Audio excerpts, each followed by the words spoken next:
G'day YouTubers, today I've got the beautiful green Metabo KGS 18 LTX 216. So 8.5 inch cordless droppy. All of the tests that I'm going to be doing are on their new lithium HD 6.2 amp hour battery. Out of the box it looks super. I have done a few cuts with it. It cut perfectly square out of the box. So I'm going to do some tests, we're going to do some skirting, we're going to do plenty of stuff with this and just give it a real crack. So watch this space.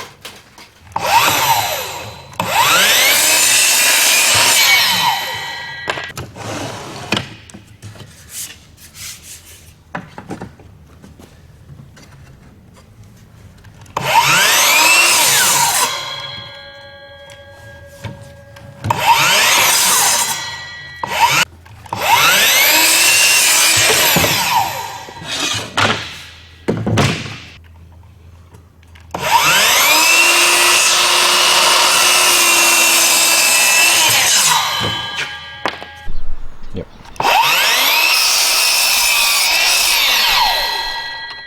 I swear I'm going to lose them one day.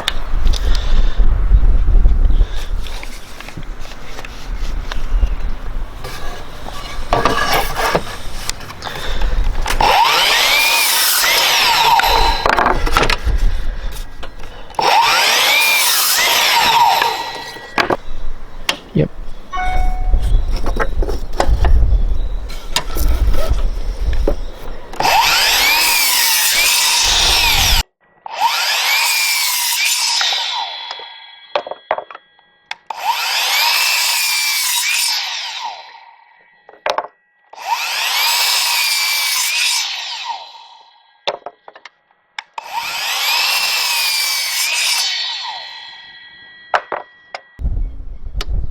Cool.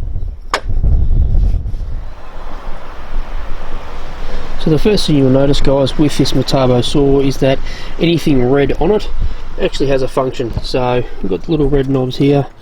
That's just for your slide out supports. So they're actually quite cool. Being such a small compact base, as I mentioned earlier, only 14 kilo, it's actually really nice to have those big mama wings hanging out on the side.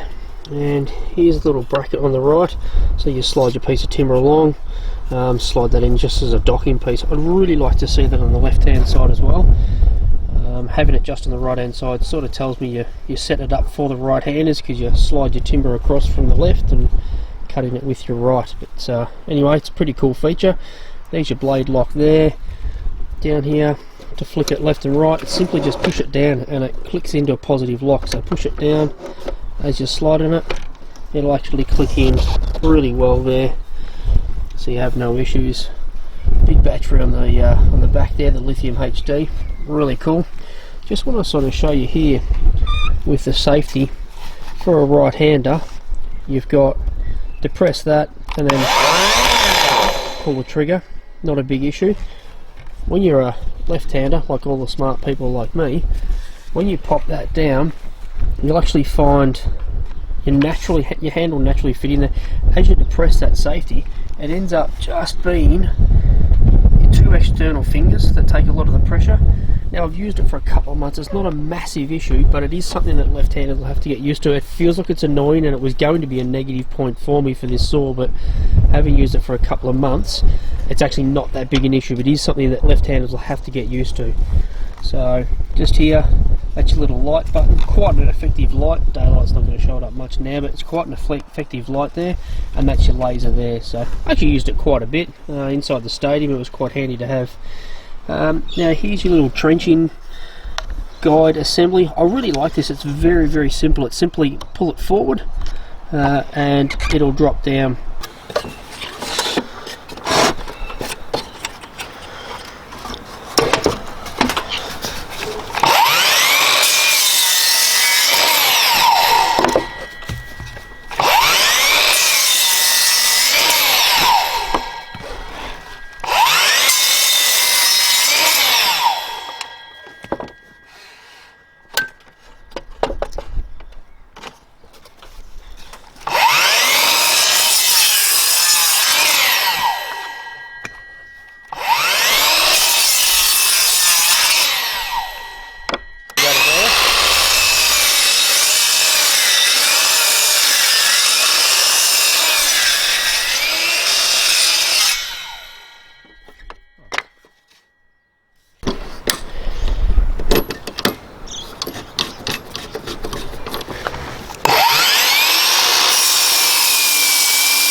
Well,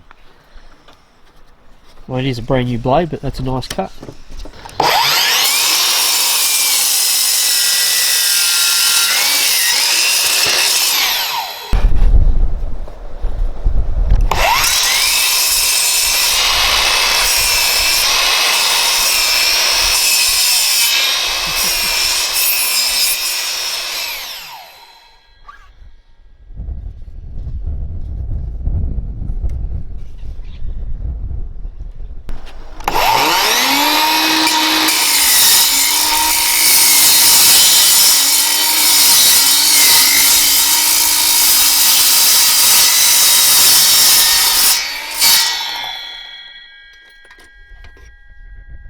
Rightio guys, so if you get a chance to play with one of these, hold on to your hats. They are a really cool unit.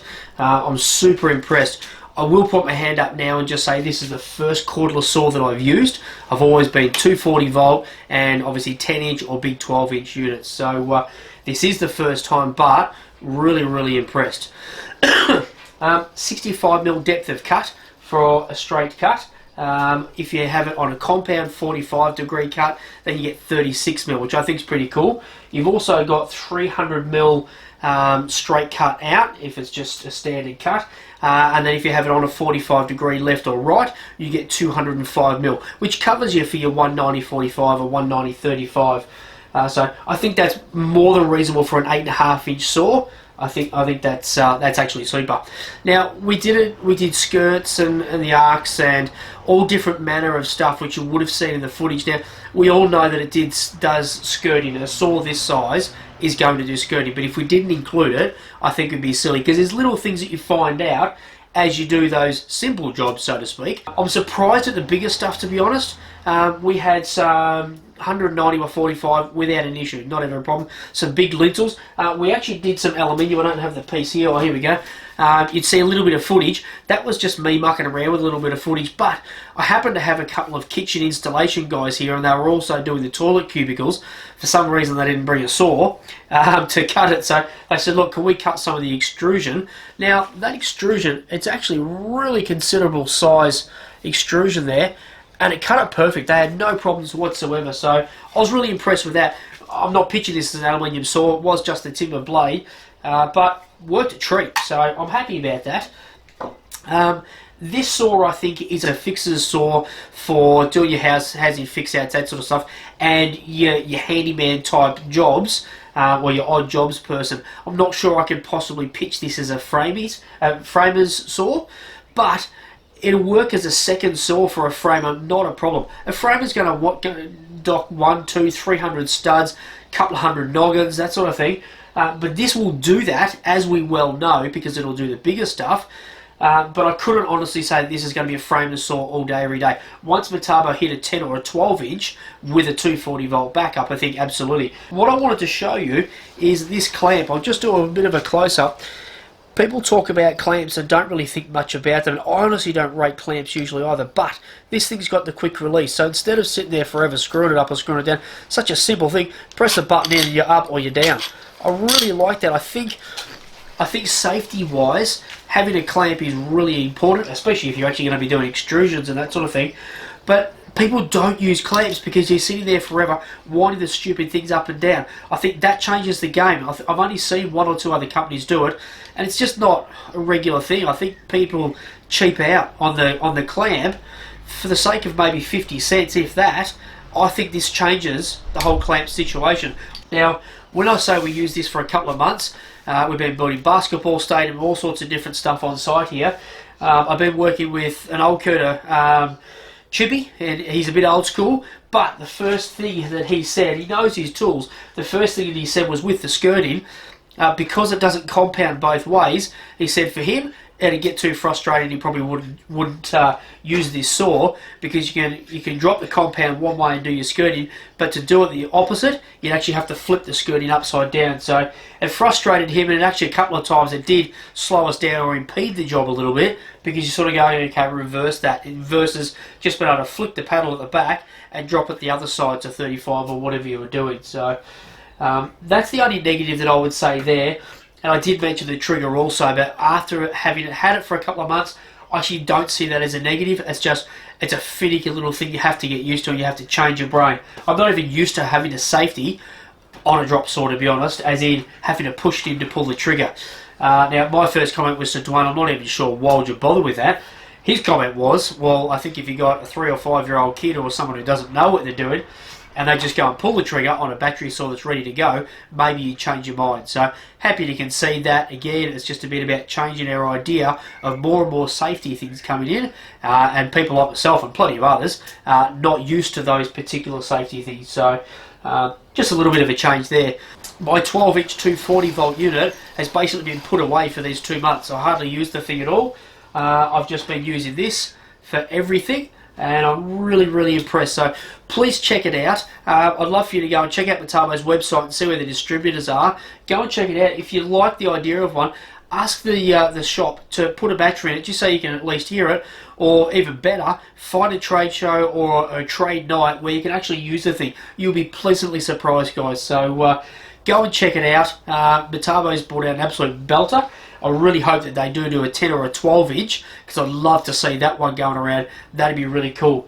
So I have been running this with a 6.2 lithium HD battery, I forgot to tell you, because I was also using it alongside of the compact drill, which you would have seen the review come out for this. So for Metabo, for these two absolute crackers, I know this isn't brand new. This is not brand spanking new. I didn't want to rush the review out though, so I really hope this has been informative. If there's any questions that we haven't answered, please hit us up. We'd really like to engage with you guys. So if you like the video, hit like. If you want to subscribe, please do that, and we'd love to hear your thoughts. Thanks very much, guys.